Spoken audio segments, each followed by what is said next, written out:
en este año que estamos por terminar, del 20 de marzo al 20 de abril, me visitó la enfermedad. Dios así lo quiso. Y como dice el Salmo 40, Dios me libró de la fosa fatal, porque estuve verdaderamente, fue seria mi enfermedad, pero gracias a Dios aquí estoy. Y por eso vamos a aprovechar esta oportunidad para reflexionar un poco sobre, como dice el título, sobre cuál debe ser nuestra actitud de cristianos católicos ante esta situación de crisis que estamos viviendo.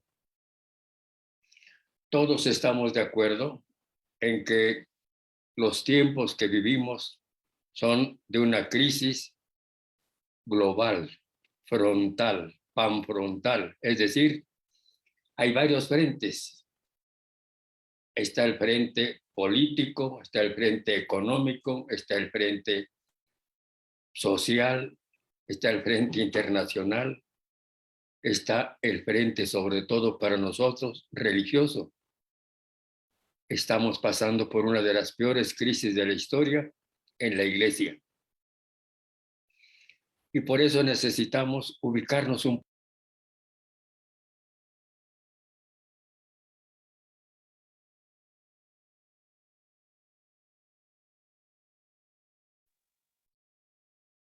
Se silenció su micrófono, monseñor.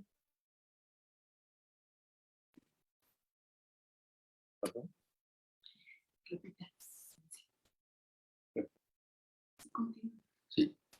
Decía que esta crisis tiene caracteres muy especiales. En algunos aspectos es única, porque aunque la Iglesia puede decir, como decía el poeta latino, alios ventos vidi, aliasque prochelas, otras tempestades vi y otras tormentas. No podemos presumir que sea la peor de toda la historia, pero sí es una de las más especiales, como en todos los tiempos pasados. Ya San Pablo, en su segunda carta a Timoteo, le decía que los tiempos eran difíciles. Podemos decir ahora son más difíciles, precisamente porque esta situación que vivimos nunca había estado tan generalizada. Es una crisis global, crisis de cultura. No solamente es un cambio de situación o cambio de época, sino que es una época cambiada totalmente. Una situación verdaderamente nueva en muchos aspectos. Y si nos preguntamos hacia dónde vamos, qué nos espera, necesitamos también decir por qué hemos llegado a esta situación. Hay muchos interrogantes ante esta situación crítica que estamos viviendo y hay muchas opiniones. Y precisamente por eso necesitamos clarificar lo mejor posible, porque es una época de mucha confusión. Nunca habíamos tenido los medios informativos que ahora tenemos. Nunca habíamos estado tan informados y tan deformados, porque la información es nada más de transmisor a receptor y no da lugar a diálogo. Por eso no podemos, digamos, confrontar a aquellos que tienen opiniones que no concordamos con ellos, pero tenemos que quedarnos callados porque no nos queda otra. Es una información, no es un diálogo. Dicen medios de comunicación, no, son medios de información, no son medios de comunicación. Solamente informan y nos inundan con la información. cualquier medio de comunicación de todas las redes sociales están totalmente, mejor dicho, están perpetuamente invadiendo todo el mundo con sus informaciones. Por eso necesitamos clarificar esto. ¿Por qué hemos llegado a esta situación? ¿De dónde procede el que estemos así? Realmente, diríamos, hay muchas causas, pero la causa fundamental, la causa principal es que nos hemos desvinculado de Dios. Nos hemos alejado de Él, le hemos dado la espalda y hemos querido construir un mundo a nuestra medida sin tenerlo en cuenta a Él. Por eso necesitamos ir al principio. Vamos a ver cuándo empezó y cómo empezó. Hay muchas explicaciones a esto. Para nosotros los creyentes, la explicación la tenemos en la revelación, en la Sagrada Escritura. Y en el capítulo 3 del Génesis, el primer libro de la Biblia, nos habla de la caída del primer hombre. Nos habla del primer pecado, el pecado de origen, porque Dios, en su plan de creación y de salvación, había creado al hombre en estado de completa felicidad, en estado de, vamos a decir, de inmortalidad. Nos creó inmortales. Por eso puso la condición: el día que comas del árbol, el centro del paraíso, morirás. Si no lo comes, vas a ser inmortal. Desobedecieron y entonces perdimos la inmortalidad. Junto con la inmortalidad teníamos también la ausencia de dolor, ausencia de sufrimiento, porque y por lo tanto en estado de gracia, en estado de inocencia, y entonces ausencia de todo pecado.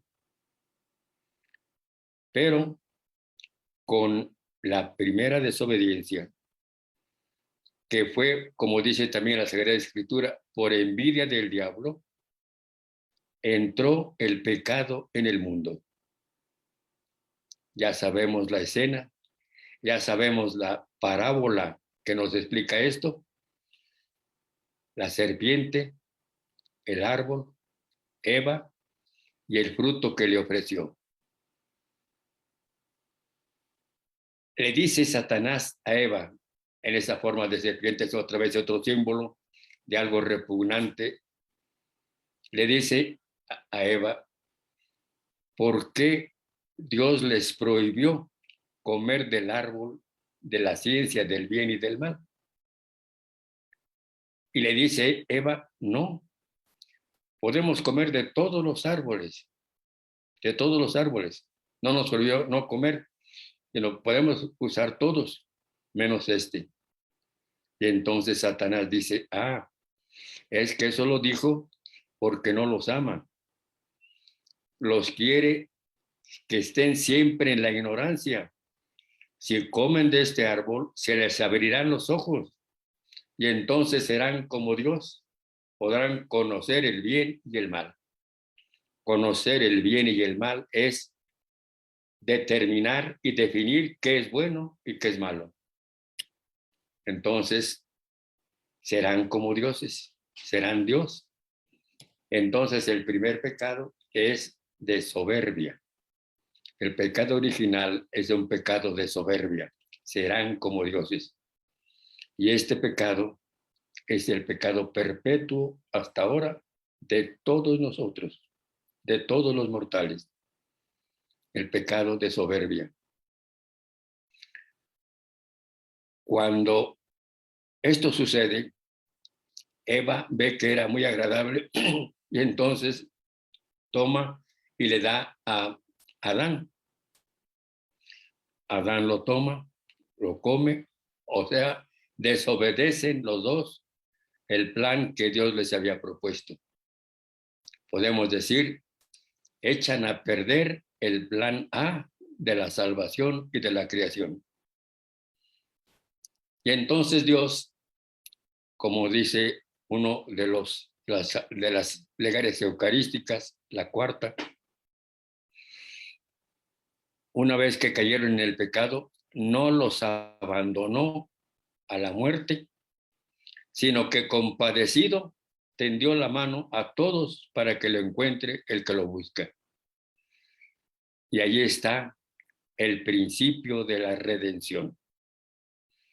Cuando en Génesis 3:15, después de explicar por qué pecó Adán, por qué desobedeció Adán, por qué desobedeció Eva, le dice a la serpiente, pondré enemistad entre ti y la mujer, entre tu linaje y el linaje de la mujer.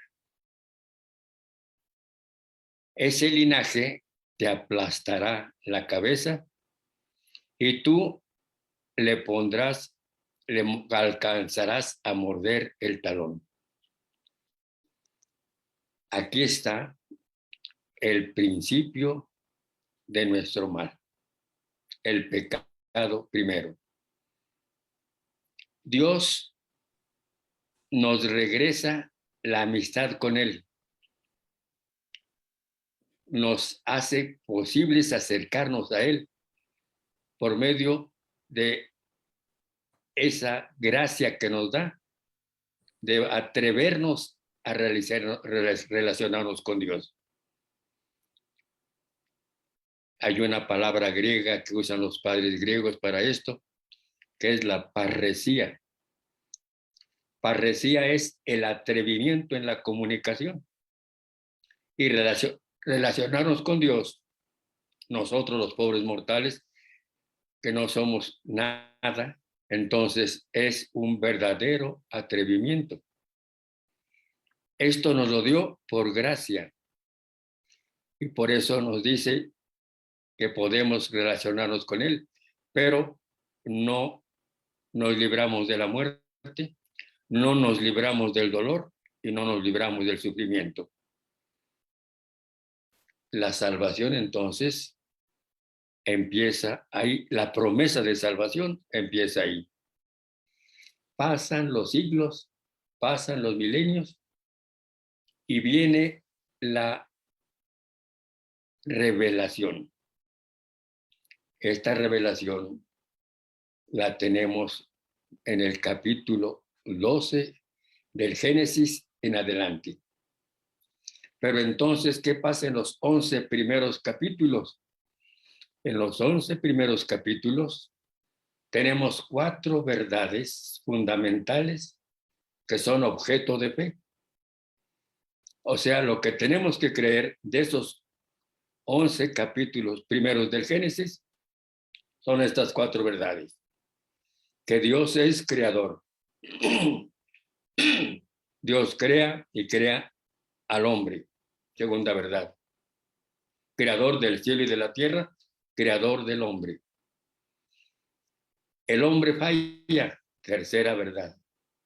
Ahí tenemos el pecado de origen. La falla de Adán y de Eva, nuestros primeros padres. Y Dios promete la salvación. Pondré enemistad entre ti y la mujer. Estas son las 4 verdades que debemos aceptar en los 11 primeros capítulos.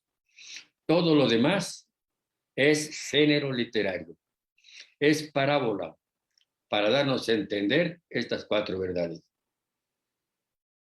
Pero allí hay algo que podemos decir llenó desde la creación hasta la redención todo ese tiempo inmenso que no sabemos cuánto fue. Los mismos científicos no se ponen de acuerdo. Simplemente sabemos que pasaron muchos milenios, pero llegó el tiempo, la plenitud de los tiempos, como nos dirá San Pablo en la carta a los Gálatas. Y entonces Dios interviene para salvarnos.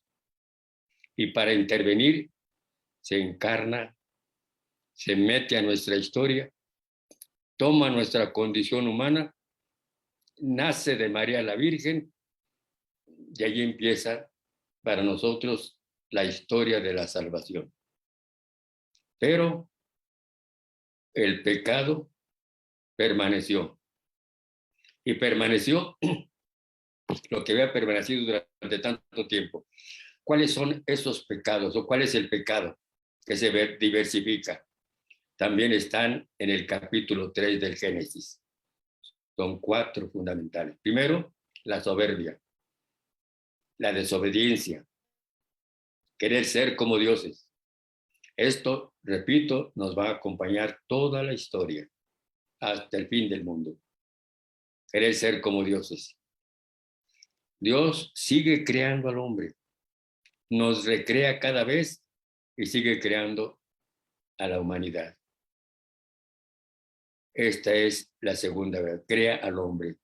El hombre falla y aquí en esta falla hay 4 signos de falla que son precisamente los pecados que repetimos y repetimos toda la historia y son los que nos tienen en esta situación.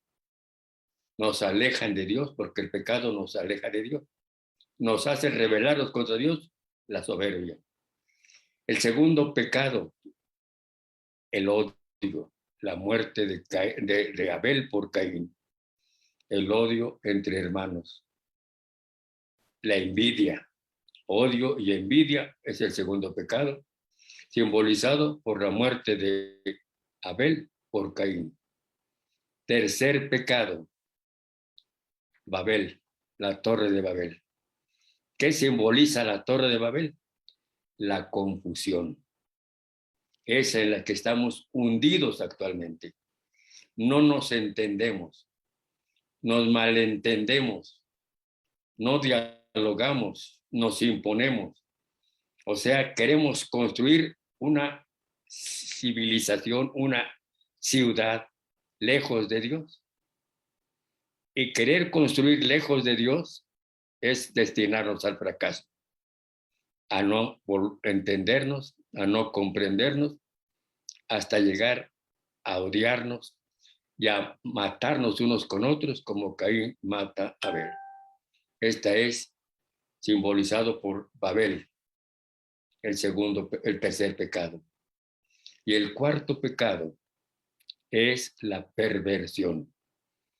Perversión simbolizada precisamente en esa humanidad que se fue alejando de Dios por la soberbia, por el odio, por la confusión y llegó a pervertir totalmente.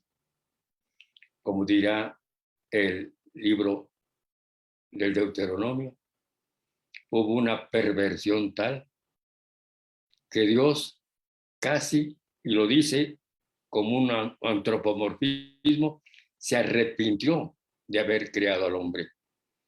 Sabemos que Dios no se puede arrepentir, es un antropomorfismo para decirnos el mal que había en el mundo y que Dios les previno que se corrigieran, les advirtió, les avisó una y otra vez cuál debería ser su forma de comportarse. La humanidad no hizo caso a Dios y vino el diluvio. Ahí están los 4 pecados. Soberbia, que es la madre de todos los pecados, como dicen ahora. El odio, que es el que nos tiene ahora en guerra unos con otros, matándonos hermanos con hermanos, separándonos unos de otros, dividiéndonos hasta en la misma familia, unos contra otros. Ahí está el pecado de Caín, que se repite también en toda la historia. La confusión. Pocas veces ha habido una confusión tal como ahora. Esta es una de las características más importantes de esta crisis. Y la perversión.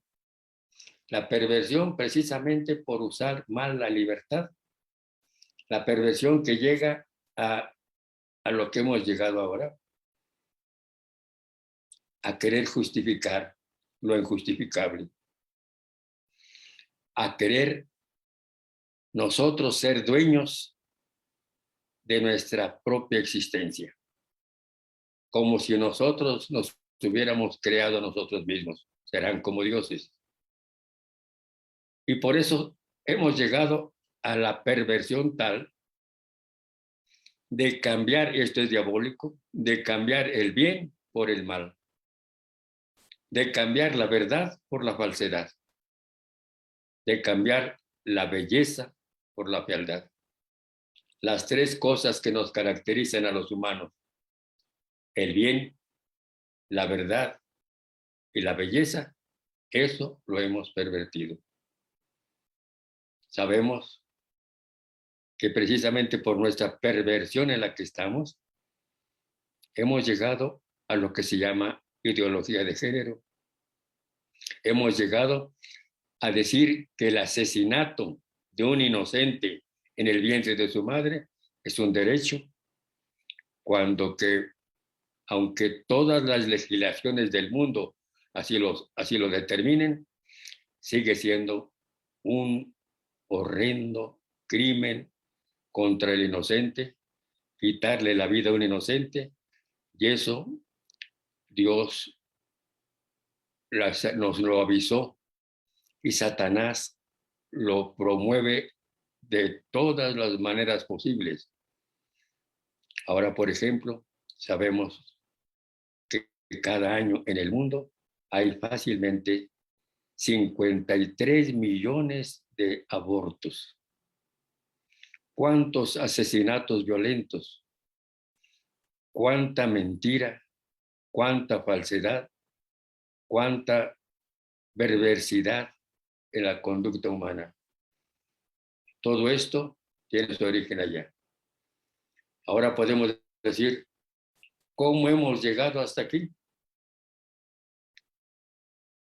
Antes de la redención, podemos decir, no tenían medios para poderse perfeccionar y para poder acercarse a Dios. Tenían la naturaleza, pero no hicieron caso de nada de eso, no hicieron caso de toda la ley natural, que la pervirtieron y entonces se alejaron de Dios. Pero después de la redención, tenemos muchos medios para acercarnos a Dios. Por eso, el mensaje fundamental de Cristo en su inicio de su vida pública fue: conviértanse, arrepiéntanse y crean en la verdad del amor de Dios por ustedes. Eso es el Evangelio, en el amor de Dios por ustedes. Pero primero, arrepiéntanse, cambien de rumbo, regresen de ese camino que los lleva al abismo. Esa es precisamente la conversión. Y esto se ha repetido desde que fundó Cristo la Iglesia. Podemos decir que toda esta historia de la salvación, empezó en el paraíso, pero se empezó a realizar con la vocación de Abraham. Más o menos 2000 años antes de Cristo, Dios se aparece a este hombre en Ur de Caldea, a este caldeo Abraham, le propone que salga de su tierra y de su parentela y que vaya a una tierra que Dios le va a mostrar y que lo va a hacer padre de muchas naciones, que sus descendientes serán como las arenas de las playas marinas y como las estrellas del cielo. Allí empezó la promesa de la salvación. Podemos decir que desde ahí hasta hoy, la historia de la salvación podríamos dividirla en periodos de 5 siglos, por vía de, vamos a decir, de método. pueden dividirse en historia de 5 siglos. Y tenemos primeros 5 siglos de Abraham a Moisés. Los siguientes 5 siglos de Moisés a los reyes. Saúl, David, Salomón. Los siguientes 5 siglos serían de la realeza a la transmigración de Babilonia, al destierro babilónico. Los siguientes 5 siglos serían del destierro babilónico hasta Cristo. Los siguientes serían de Cristo hasta la caída del Imperio Romano, el año 474. Los siguientes siglos serían desde la caída del Imperio Romano hasta el siglo X. Los siguientes serían del siglo X al Renacimiento, al siglo XV. Y los últimos 5 siglos serían del siglo XV ahora al siglo en que estamos. Así, grosso modo, son 5 siglos por cada periodo de la historia de la salvación. No vamos a recorrer todo, sería imposible, nos llevaría meses. Vamos a ver, sobre todo, los últimos 5 siglos, porque para nosotros ahí está lo que estamos viviendo ahora, más cerca. Las raíces están ahí. Del siglo X al siglo XV, que es lo que se llama Edad Media, la alta y la baja Edad Media, pasaron muchas cosas, pero sobre todo fueron toda una construcción, se cristianizó el mundo conocido entonces, por lo menos el mundo occidental. Y también se hicieron intentos de cristianizar el mundo oriental. Pero pasaron algunas cosas que empezaron a desquebrajar, por así decir, esta historia que iba a introducir. El año 1054 se apartó la iglesia de Oriente y de Occidente. Ahí tenemos un hecho que vino a debilitar esta cristianización, este cambio de cultura del mundo. El año 1100 tenemos las cruzadas, que también sabemos tuvieron muchos efectos muy negativos.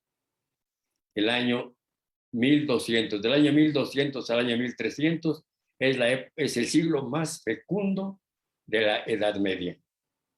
Esa Edad Media tan desprestigiada, tan malinterpretada, en muchos aspectos fue ese del 1200 a 1300, uno de los siglos más fecundos de la humanidad. En todo, en ciencia, en arte, en filosofía, en teología, sobre todo en fe. Llegó el año 1347 a 1350 y hubo una peste como nunca se ha vuelto a repetir, la peste bubónica, que acabó con Europa. Vino de China, la transmitían las ratas y la transmitían las pulgas. Entonces, Europa prácticamente se acabó el mundo. En esos 3 años, 1347 a 1350, el mundo se acabó. Hubo ciudades, por ejemplo, como Lyon, que tenían 700,000, quedaron 70,000. Y así París, y así Bruselas, y así Berlín, todas estas ciudades. Ahora pensemos en los que llevaban la cristianización, los que cristianizaban al mundo, los que lo cultivaban, los que creaban la cultura, los monjes. Se habían extendido en toda Europa desde el siglo V, con San Benito, que fundó Europa, fundando sus monasterios en varios lugares, y esos monasterios eran centros de civilización y de cristianización. Llegaron a ver, por ejemplo, monasterios como de Cluny, hasta de más de 1,000 monjes. Pero para este tiempo de la peste bubónica o peste negra, pensemos, por ejemplo, en un monasterio en el que había pongamos 100, llega la peste bubónica, no quedó ninguno. Por eso después de esa peste bubónica hubo una crisis generalizada económica.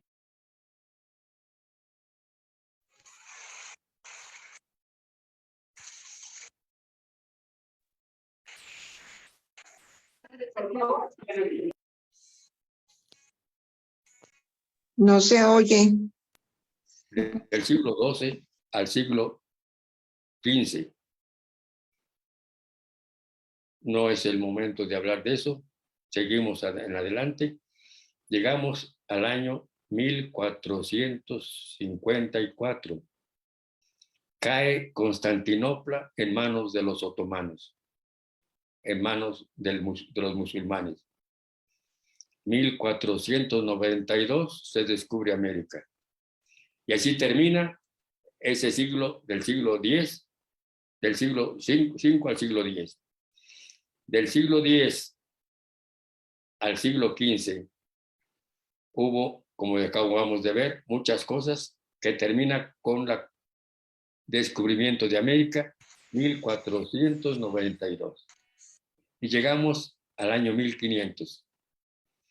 Vamos a ver lo que pasó en estos últimos 5 siglos, así rápidamente, porque de ahí estamos, por así decir, cosechando lo que se sembró entonces.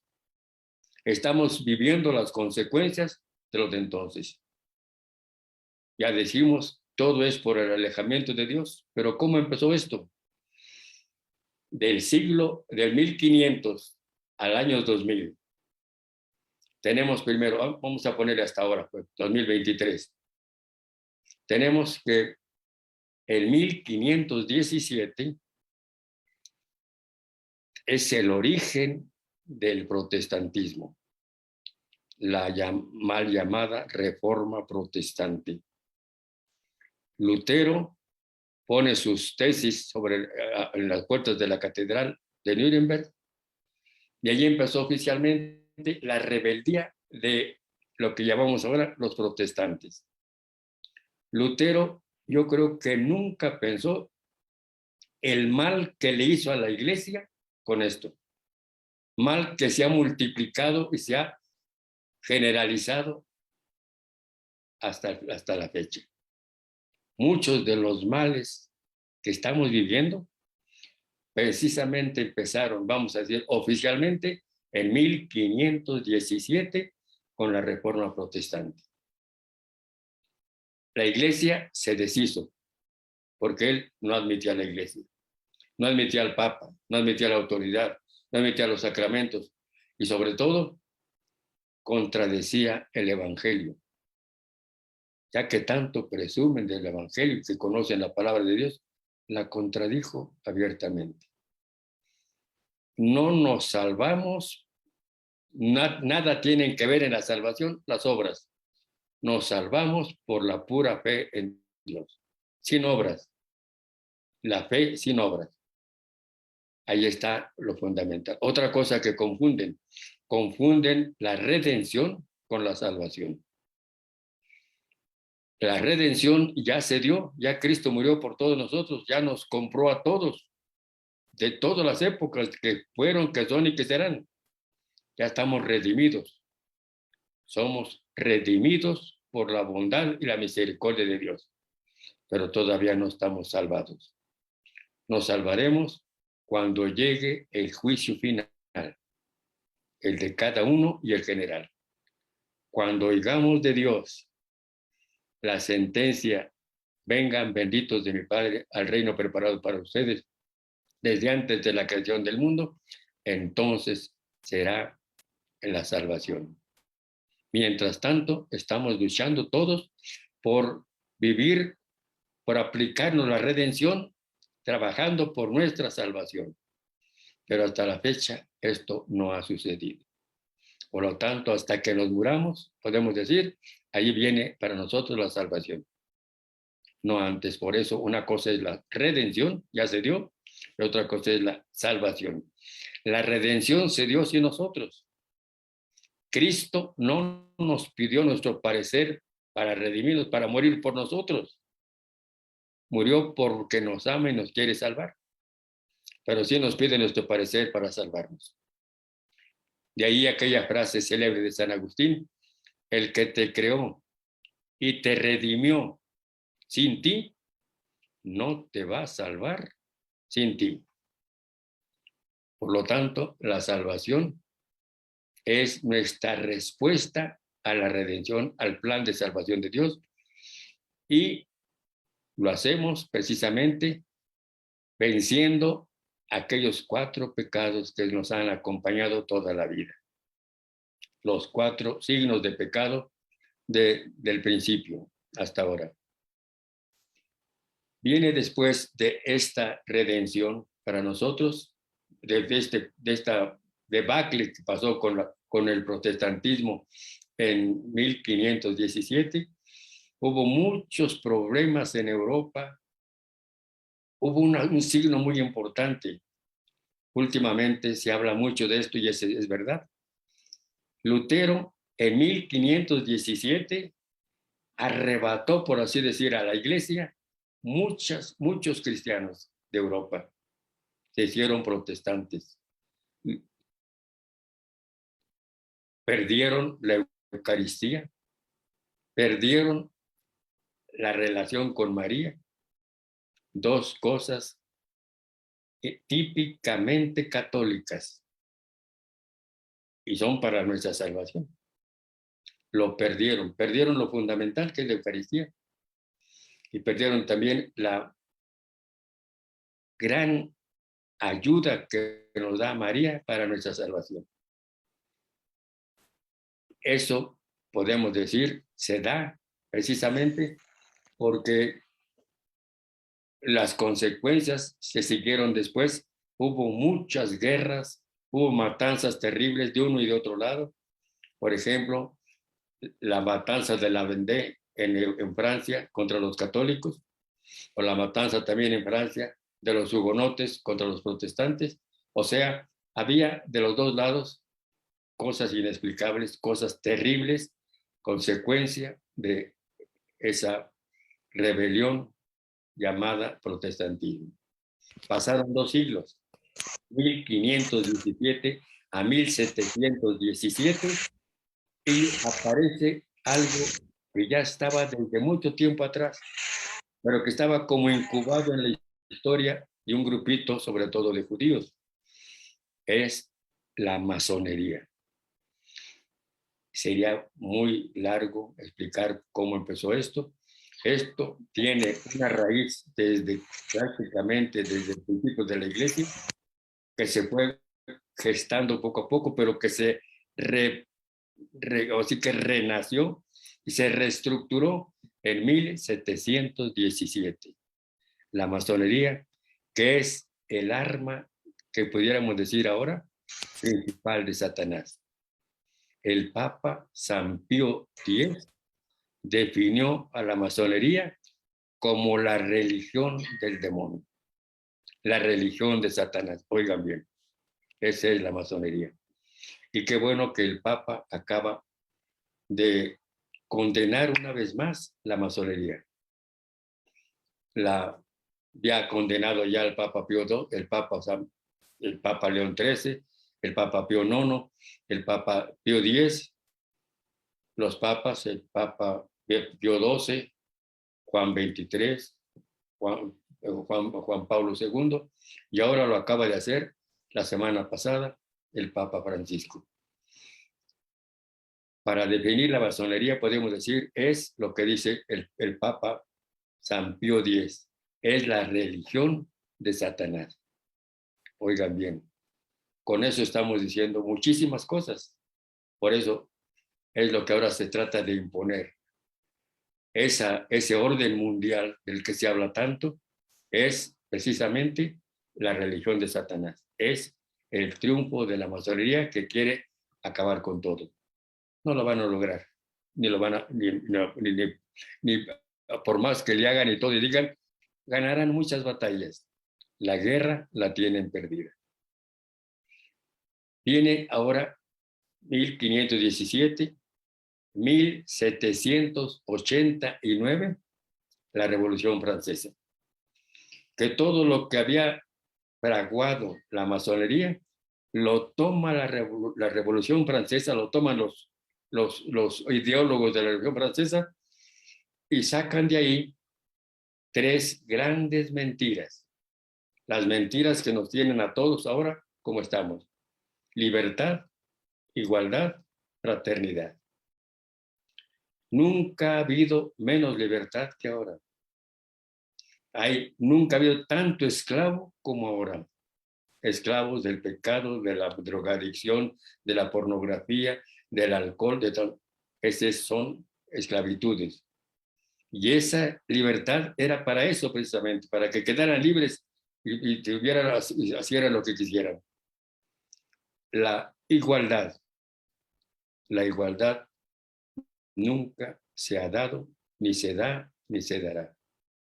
Todos somos distintos, todos somos diferentes, y esa igualdad que dice, por ejemplo, lo que predica el comunismo, la igualdad, toda la cultura del proletariado, no hay igualdad. Allí hay una desigualdad todavía mayor. Lo vemos, por ejemplo, en toda la historia de las revoluciones que tratan según eso, de sacar de la miseria y de la pobreza a los hombres, a la sociedad, y lo que vemos es todo lo contrario. Por lo tanto, no hay igualdad y no hay tampoco fraternidad. Esa fraternidad de la que hablan es solamente teórica. Prácticamente no nos vemos como hermanos, sino como enemigos. Lo que ya decía también la Revolución Francesa, el hombre enemigo del hombre. Entonces, ¿dónde está la fraternidad? Eso que había ya descarrilado a la iglesia, el protestantismo, lo vino a, vamos a decir, a perfeccionar ese descarrilamiento, la masonería y la Revolución Francesa.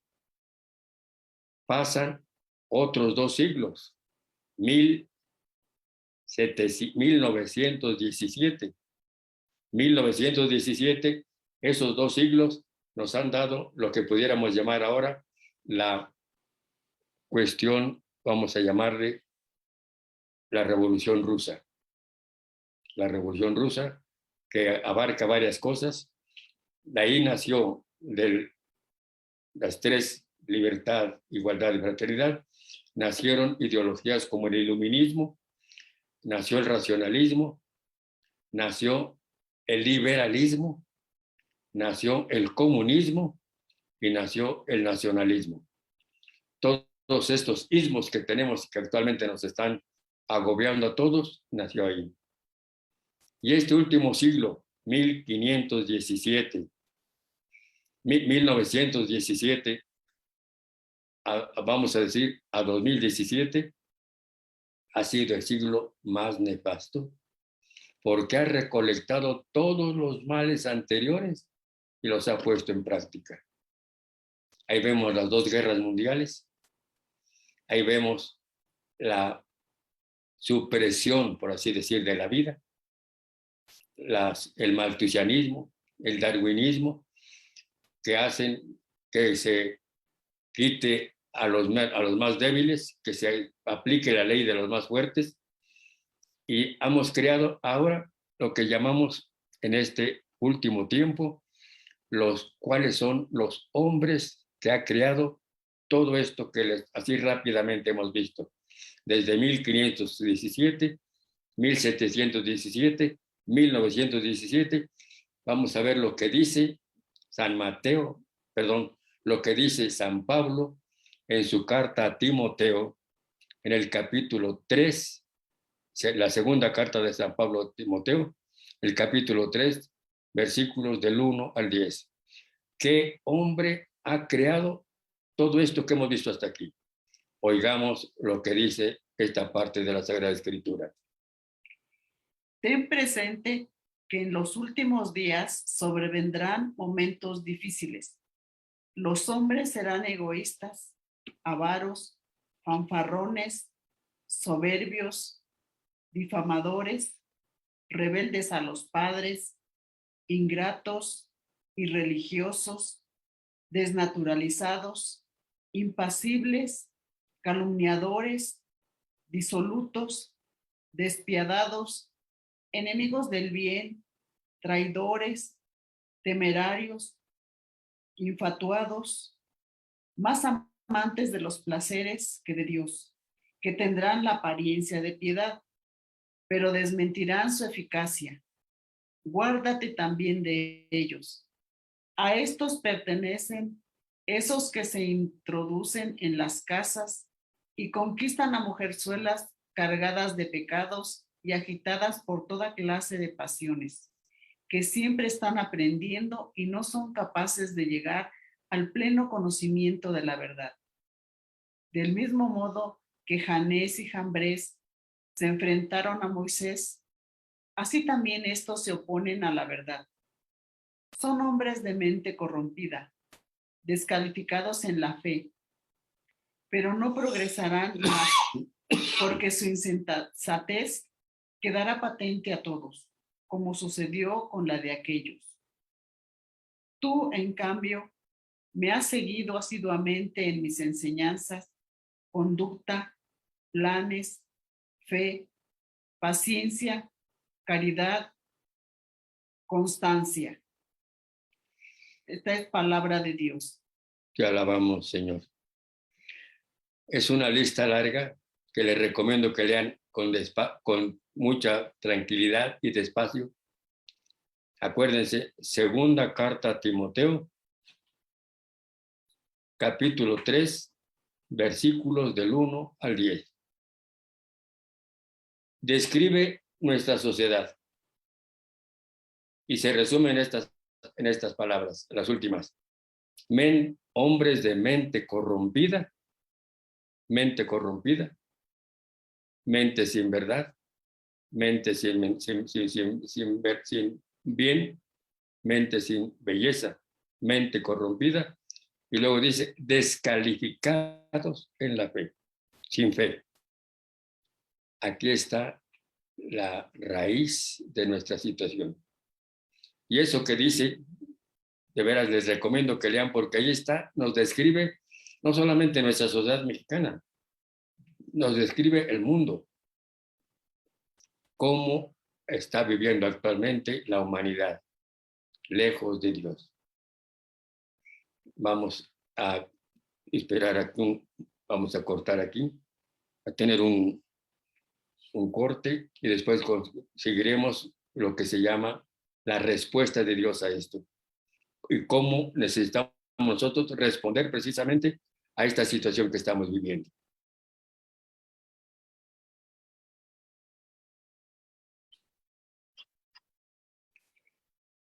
Vamos a continuar. Ahora vamos a hacernos la pregunta que todo mundo se hace. Bueno, si así están las cosas, si así va la historia del mundo, ¿cuál es el papel de Dios en esto? Y muchos dicen, es que Dios ya se olvidó de nosotros. Es que el hombre ya le echó a perder totalmente el plan de Dios y Dios quedó rebasado con la maldad del hombre. Otros dicen, ya el mundo se le fue de las manos a Dios. Todo esto, además de ser una gran mentira, es una gran blasfemia.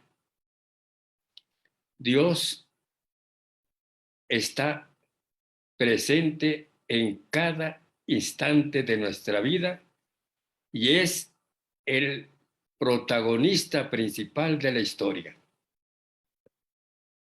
Él es el que lleva la historia del mundo. Él es el que determina absolutamente todo. Pensamos a veces que entre tantos seres humanos que somos, Dios no nos toma en cuenta a nosotros lo que somos y quiénes somos. Y muchos dicen, bueno, ¿y por qué Dios no interviene y acaba con el mal? recordémonos la parábola del trigo y la cizaña. Cuando los trabajadores le dijeron al dueño del campo, ¿qué no sembraste buena semilla en tu campo? ¿De dónde apareció la cizaña? El hombre dice, un enemigo mío la sembró. El enemigo del Señor es Satanás. Él es el sembrador de la cizaña. Él es el que ocasionó o fue la ocasión del primer pecado. Y es el que sigue ocasionando todas las grandes catástrofes del mundo.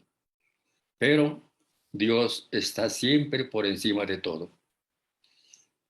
Dice, por ejemplo, el Evangelio en el capítulo 10 de San Mateo, cuando habla del cuidado que Dios tiene de todas sus criaturas, dice, y en cuanto a ustedes, hasta los cabellos de su cabeza están contados.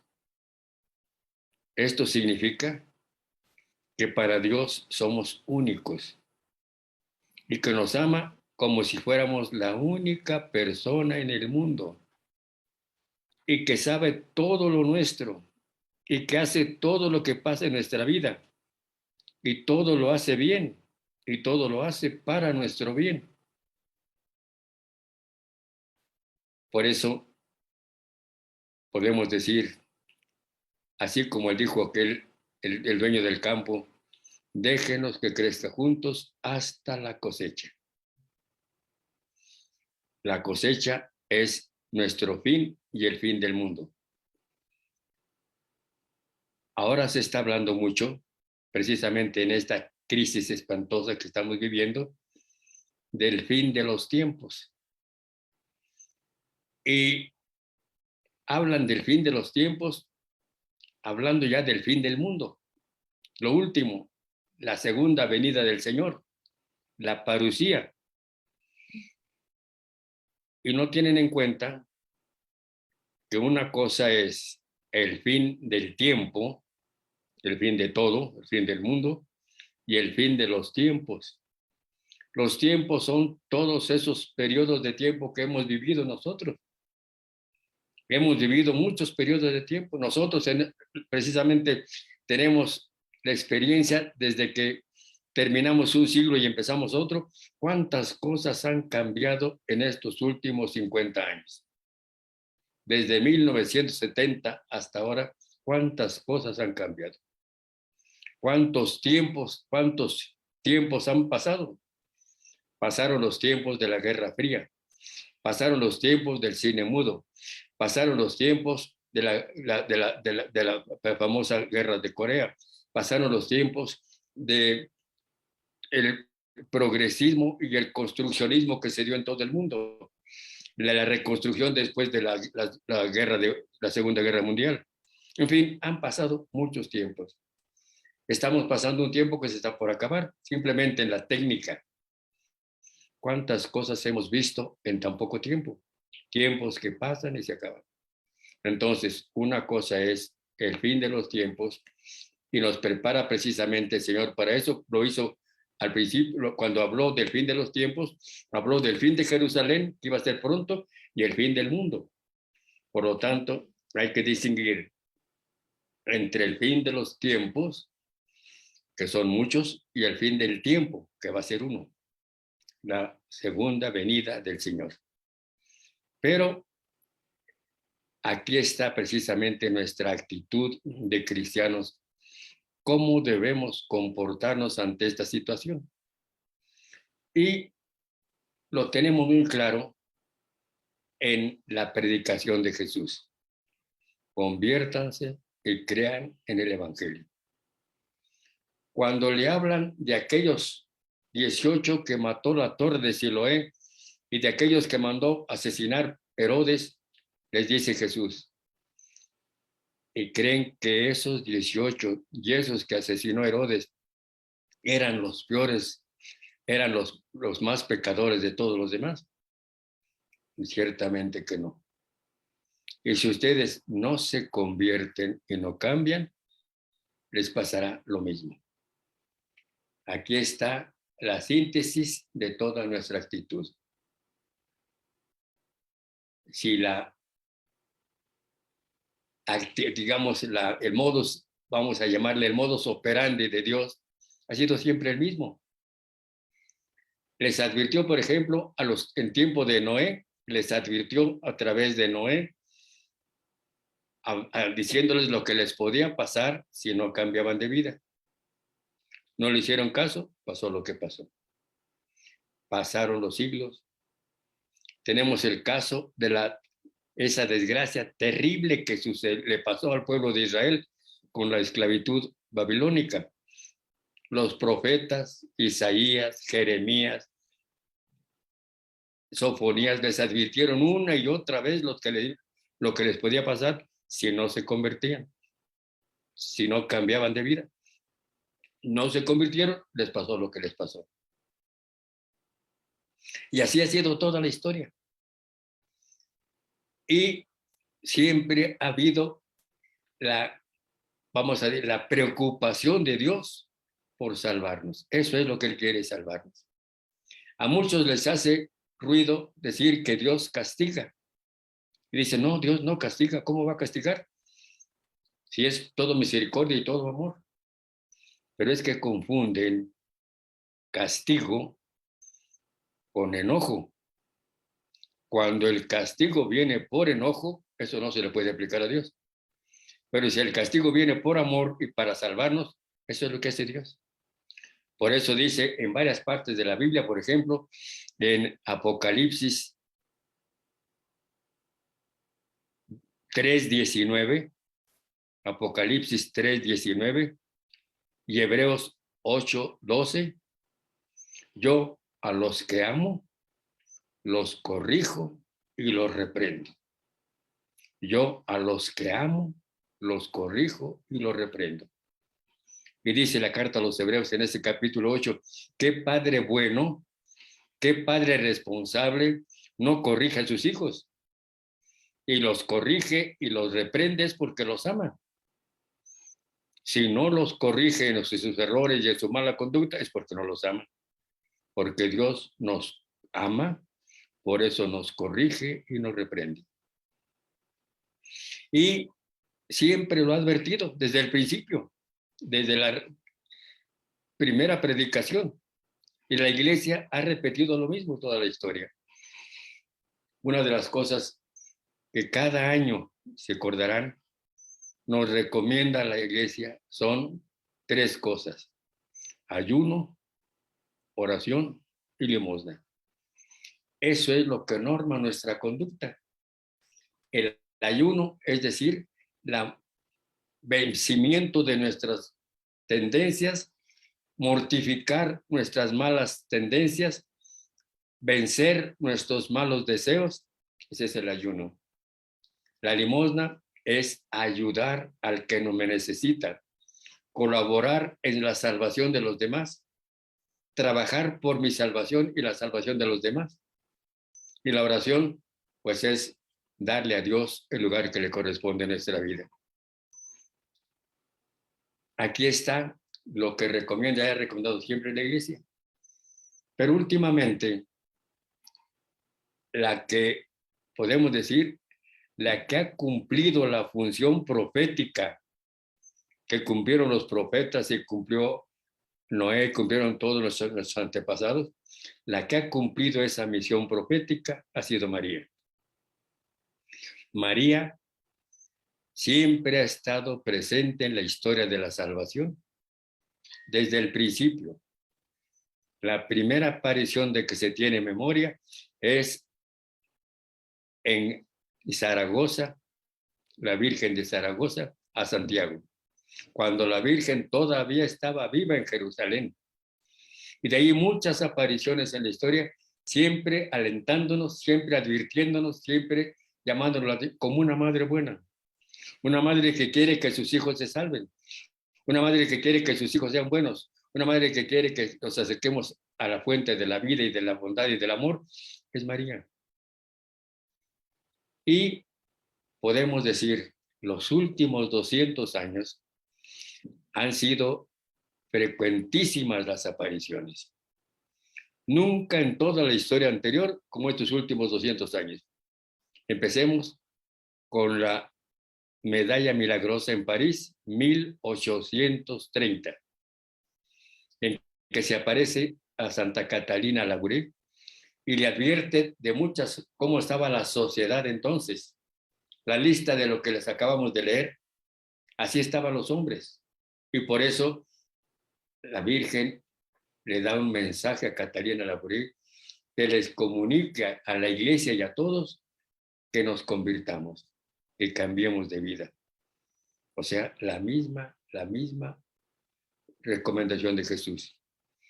Y digamos que los mensajes de María en todas sus apariciones son siempre muy similares. ¿Por qué? Porque su mensaje es lo que nos predicó como única predicación. Hagan lo que Él les diga. Este es el mensaje de María y esta es la actitud que necesitamos como cristianos para poder hacer frente a esta crisis y a este fin de los tiempos. Hagan lo que Él les diga. ¿Qué es lo que Él nos dice? Conviértanse, cambien de conducta. Nos da el acercamiento a Él por la oración, nos recomienda la oración. María siempre recomienda la oración. Más aún, en 1978, la Sagrada Congregación de la Doctrina de la Fe dio como los criterios para las apariciones verdaderas de María. Y el primer criterio era estar de acuerdo con la doctrina del Evangelio, con la doctrina de la Sagrada Escritura y con la tradición. Segundo, influir en la vida de los videntes, que cambien de vida, que se vea que hay una vida cristiana.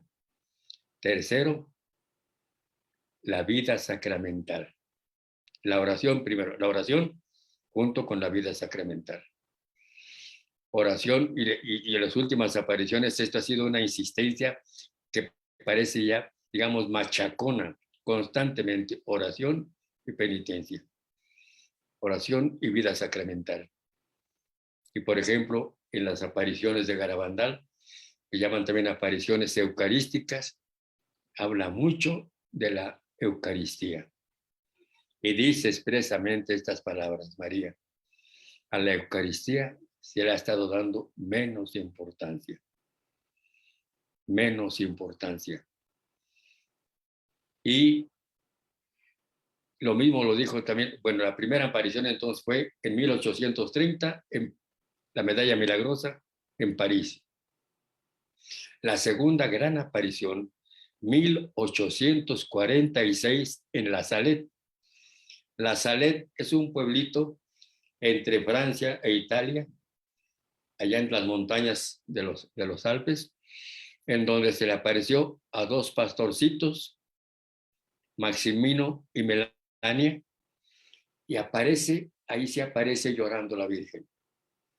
Y dice que llora precisamente porque sus hijos no se quieren convertir. Y otra vez, que ahí sí habla de castigos, ya sabemos por qué. No castigos como una venganza o como un coraje, como a veces dicen que ya está muy enojado. No, es fruto del amor que nos tiene, fruto del deseo grande de que nos salvemos. Dios nos quiere salvar a todos, se lo dice claramente en la segunda carta a Timoteo 2:4. Dios quiere que todos los hombres se salven. Entonces quiere salvarnos y por eso nos llama la atención, nos advierte, nos avisa. Y ahí en esas apariciones de la Salette dice cosas muy fuertes contra los sacerdotes, contra los obispos y contra los malos cristianos. Después, 12 años más tarde, 1858, las apariciones de Lourdes. Otra vez a Santa Bernardita Subirú, en que le habla también de la penitencia y del sufrimiento. La penitencia necesaria para la conversión. Pasan los años, llega 1917, Fátima. Las famosas apariciones de Fátima, con sus famosos secretos. Otra vez, la insistencia en la oración, en la penitencia, en el cambio de vida y en los sacramentos. Y también la advertencia de que si no cambiamos, podemos perdernos para siempre. Por eso les hizo ver a los pastorcitos una visión terrible del infierno.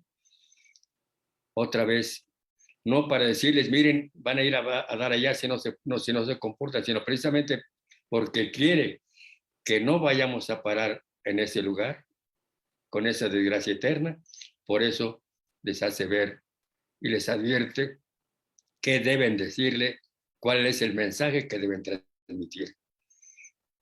Pasa 1917 y llegamos a 1961 en Garabandal. Garabandal se le aparece a 4 niñas que son Mariloli, Maricruz, Jacinta y la que vive todavía y está la más famosa, Conchita. Esta aparición de Garabandal ha estado también muy discutida, como la de la Salet, pero hay una característica. Dice cosas muy fuertes de la jerarquía. Y entonces, como que tenemos que reconocer que no nos gusta que nos digan nuestros errores, ni a los obispos, ni al Papa, ni a los sacerdotes, ni a los cristianos que se dicen comprometidos. No nos gusta que nos echen en cara nuestras faltas, y eso es precisamente lo que pasa ahí. En Garabandal hay 4 signos muy claros. Dice la Virgen que si hay conversión, entonces la copa se derramará. Si no hay conversión, la copa se derramará. Había dicho en Fátima, la copa de la ira del Señor se está llenando. Es una metáfora para decir que vamos siendo cada vez peores. Eso quiere decir, no pensemos en la copa como a veces los protestantes se toman de la palabra literal y no. Quiere decir que no nos hemos convertido. Dice, ahora la copa se está derramando. O sea, no nos convertimos y en vez de mejorar, hemos empeorado. Y por eso hay otra aparición.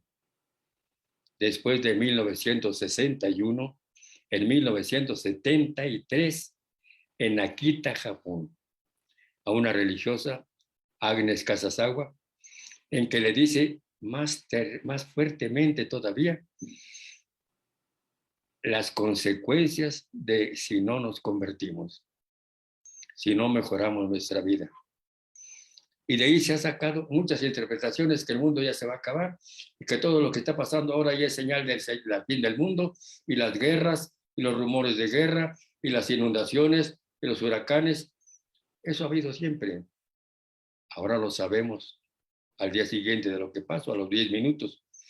Entonces, y a veces la gente se va con los sensacionalismos. Por ejemplo, se habla mucho de los 3 días de oscuridad. Y han hecho un escándalo con los 3 días de oscuridad y una serie de cosas. Nos quedamos con el envoltorio, la envoltura, y perdemos el mensaje. El mensaje es que vivamos nuestra vida cristiana en la oración, en la penitencia y en la vida sacramental. Y hay una cosa que ha dicho últimamente en una aparición alemana. Quiero hacer una aclaración. Hay apariciones que la Iglesia toma como verdaderas, con verdaderos signos sobrenaturales. Y dice, estas son sobrenaturales, son verdaderas. Hay apariciones que la Iglesia no se ha definido. No dice que no sean sobrenaturales, sino dice, no consta que no sean sobrenaturales. sobre todo aquellas que están todavía, por así decir, en proceso, como Medjugorje y como Garabandal. Todavía viven los videntes y están actualmente actuando, entonces por eso la iglesia no se ha definido.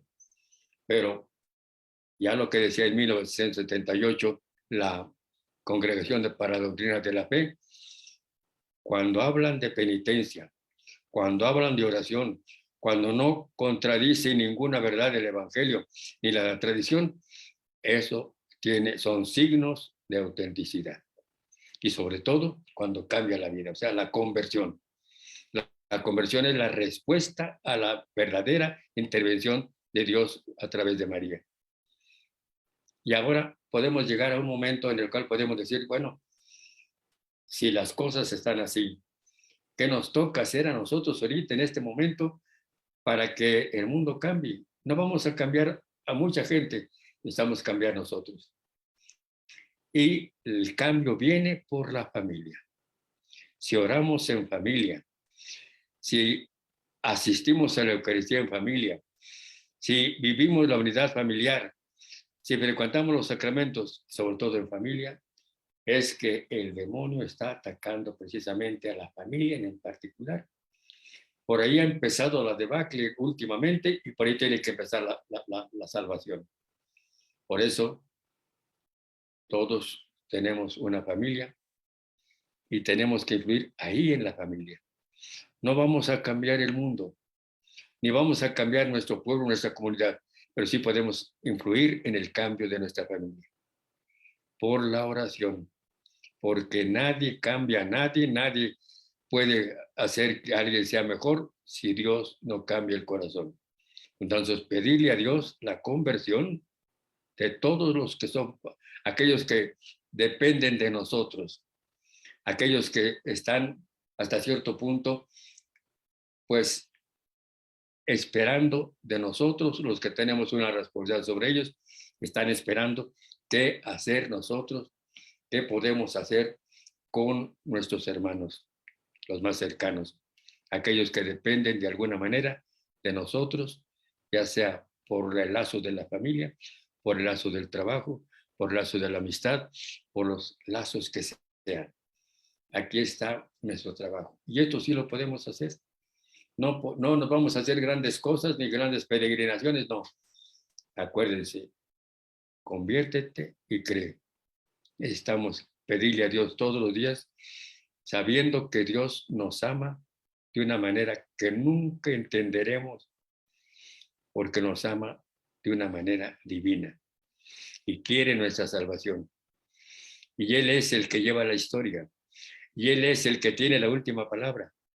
Y no tiene la última palabra nadie, nadie, absolutamente nadie, solamente Dios y Cristo resucitado. Cristo resucitado es nuestra esperanza y nuestra salvación. Ahora que estamos por vivir el primer domingo de Adviento, que es el próximo domingo, el Adviento es el tiempo de esperanza. Y esperanza es una virtud teologal que nos viene como un don del Espíritu Santo. Por eso hay que pedirle al Señor la esperanza para que nos fortalezca y para que nuestra fe sea activa mediante la caridad, sabiendo que eso que dicen por ahí, que el mundo ya se le fue de las manos a Dios, o que ya se olvidó de nosotros, o que somos tan malos que está arrepentido de habernos creado. No, eso es pensar de una manera muy rastrera de Dios. De Dios solamente podemos decir que nunca lo comprenderemos, pero que siempre, y aquí está el fundamento de nuestra fe, siempre necesitamos esperar en su bondad y en su amor. No por nuestros méritos, no por lo que seamos buenos o que seamos cumplidores de esto y de aquello, no, por su misericordia y su bondad. Por eso, lo que necesitamos pedir, sobre todo en este tiempo que viene, es la esperanza. La esperanza, repito, como virtud teologal. Esta es mi recomendación y quiera Dios que nos dispongamos para vivir el tiempo que nos espera. No sabemos qué nos espere, qué cosas puedan venir, porque ciertamente estamos en un cambio y estamos en cambios muy profundos. La crisis no la vamos a parar con las manos, pero sí la podemos colaborar a que sea una crisis de crecimiento y una crisis en la que salgamos todos beneficiados. Y damos esta gracia al Señor y que así sea. Vamos a tener ahora unos momentos para alguna pregunta, alguna aclaración, alguna duda.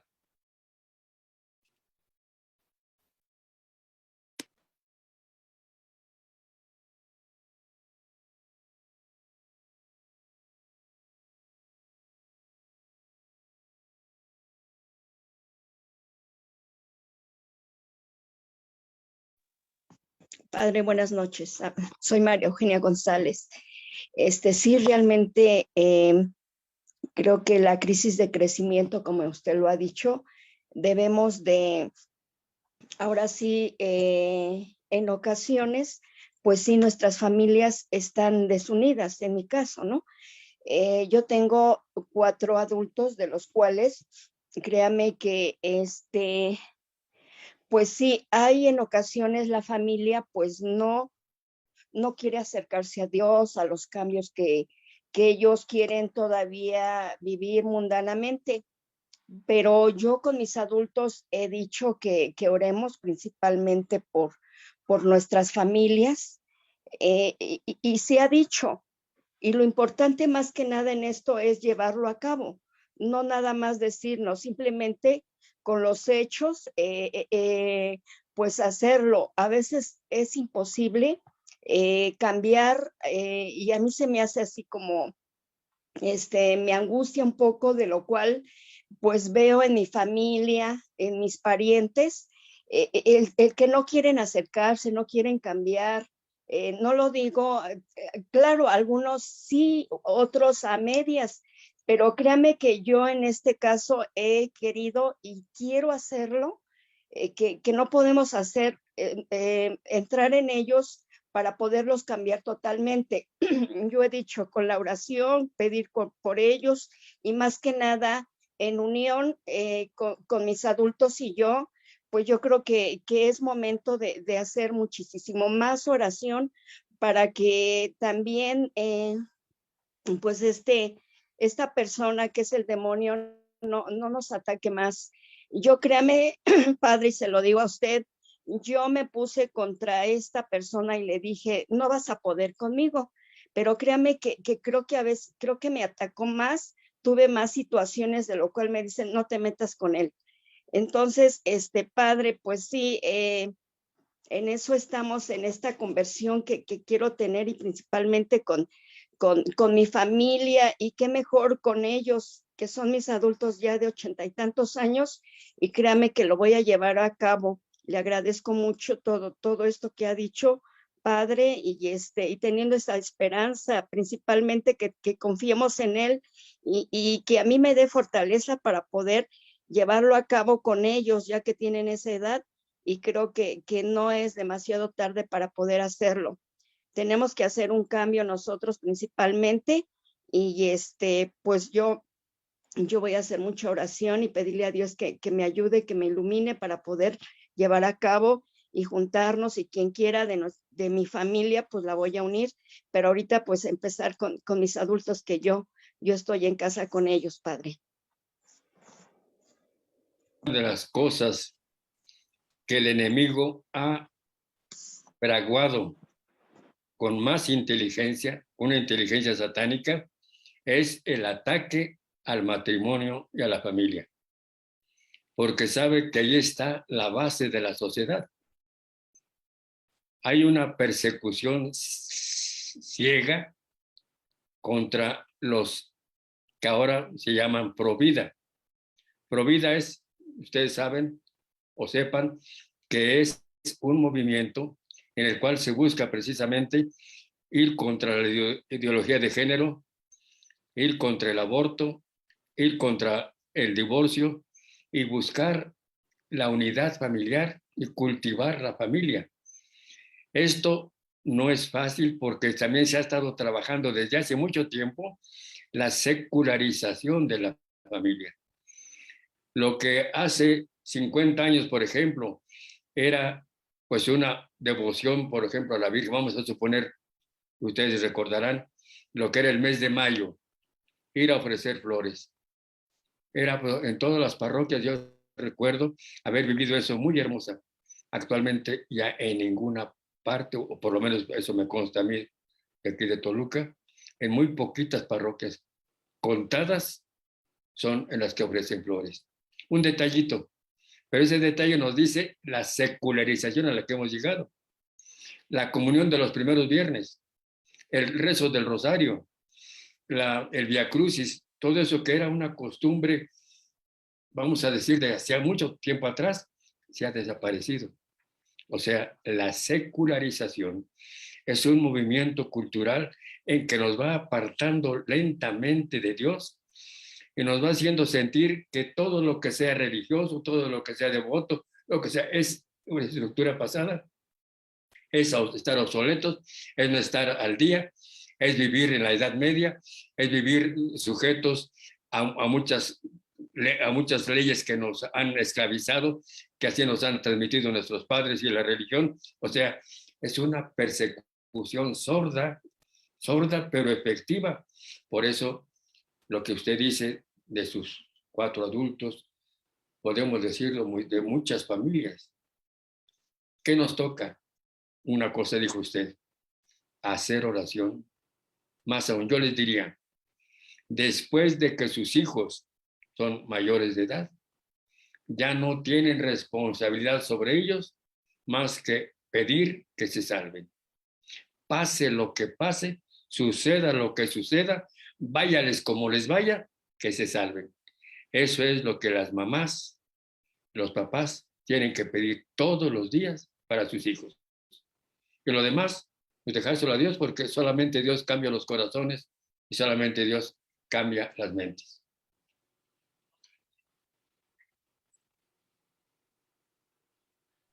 Muchas gracias, Padre.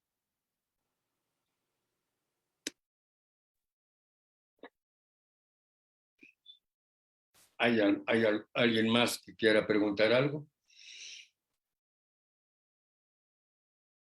Más que una pregunta, padre, buenas noches, Celito de Saltillo.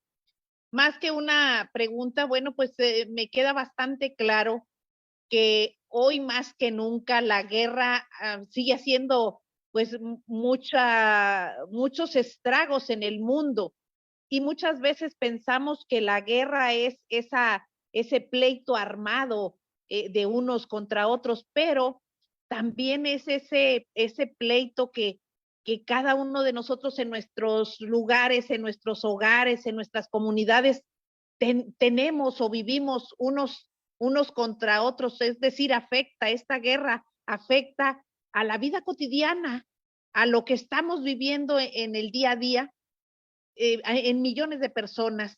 Y entonces, que me queda claro que necesitamos a Jesús, necesitamos volver a pedirle a Jesús, que es el príncipe de la paz, volver nosotros a la conversión, a promover entre los cercanos, entre la familia, esa conversión, hacer mucha oración y, bueno, pues estar siempre atentas al Evangelio y a los sacramentos. Eso me queda el día de hoy bastante claro, Padre.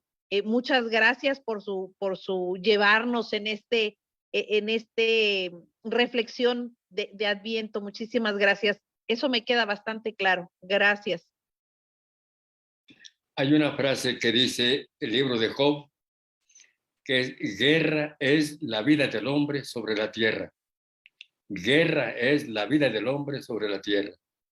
Guerra contra nosotros mismos, guerra contra los que nos rodean, guerra contra la naturaleza. Siempre tenemos que estar en pie de lucha.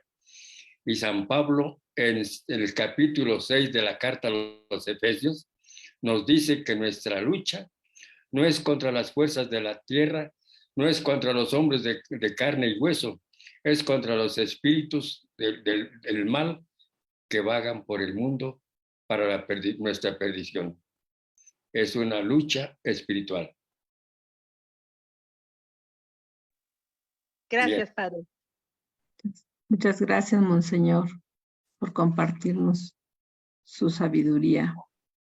Gracias por su generosidad y que Dios le bendiga. Voy a darles la bendición. Ya llegamos al final. Nuestro auxilio está en el nombre del Señor, que hizo el cielo y la tierra. El Señor esté con ustedes. Y con su espíritu. Te suplicamos, oh Señor, que hagas descender tu bendición sobre estos hijos y estas hijas tuyas, y los defiendas de toda adversidad, de toda mala voluntad y de toda voluntad de persona malvada. Y que tu diestra poderosa, tu diestra amorosa y omnipotente, nos lleve a todos por el camino de la justicia, la paz, el amor, la bondad y la alegría, y la confianza en tu bondad y en tu misericordia. Te lo pedimos por Jesucristo, tu Hijo, y pedimos la bendición tuya, que eres Padre, Hijo y Espíritu Santo. Amén. Amén.